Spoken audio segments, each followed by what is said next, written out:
কালকে একটু ঘুরতে গেছিলাম চাকলা কচুয়া মন্দির যেটা আছে না, সেখানে কোনো সময় যাইনি, প্রথমবারই গেলাম।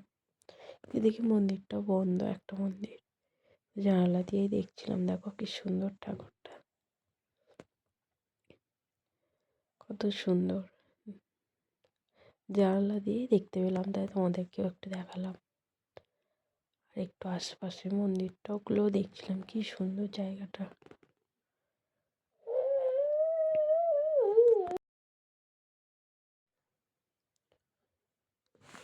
এখান থেকে এই মন্দিরটাতে ধূপ মোমবাতিগুলো যে যা দেয় এরকম।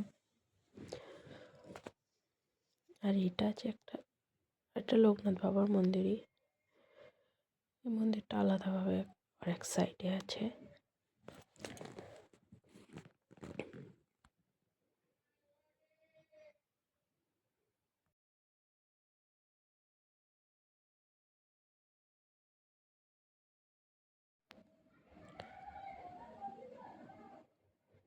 তারপর ওখান থেকে চলে গেলাম আরেকটা মন্দির, কচুয়া যেটা বলে।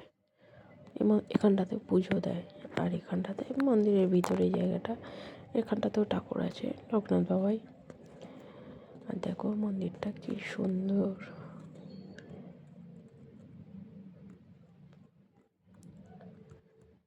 খুব ভালো লেগেছে আমার। দেখো, এবার এইটার উপরে উঠতে হয় সিঁড়ি দিয়ে।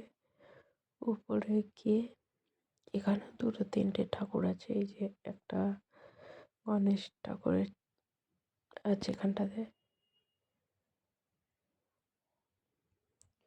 এখানটাতে জগন্নাথ, বাবা লোকনাথ দেব, সব ঠাকুরই এখানটাতে আছে। গোপাল আছে, অনেক কিছু আছে এখানটাতে, অনেক ঠাকুর। দরজাতে অত ভালো করে দেখা যাচ্ছিল না, তাই ওর ফাঁক দিয়ে ভিডিও করলাম একটু। এই ঠাকুরটা ঠিক বুঝতে পারলাম না, মা অন্নপূর্ণার মতনই, ঠিক বুঝতে পারলাম না। এই ঠাকুরটাও আছে। আর এই ষাঁড়টা ঢোকার মুখেই ছিল। দেখো উপর থেকে ভিডিওটা করলাম, কি সুন্দর লাগছে জায়গাটা,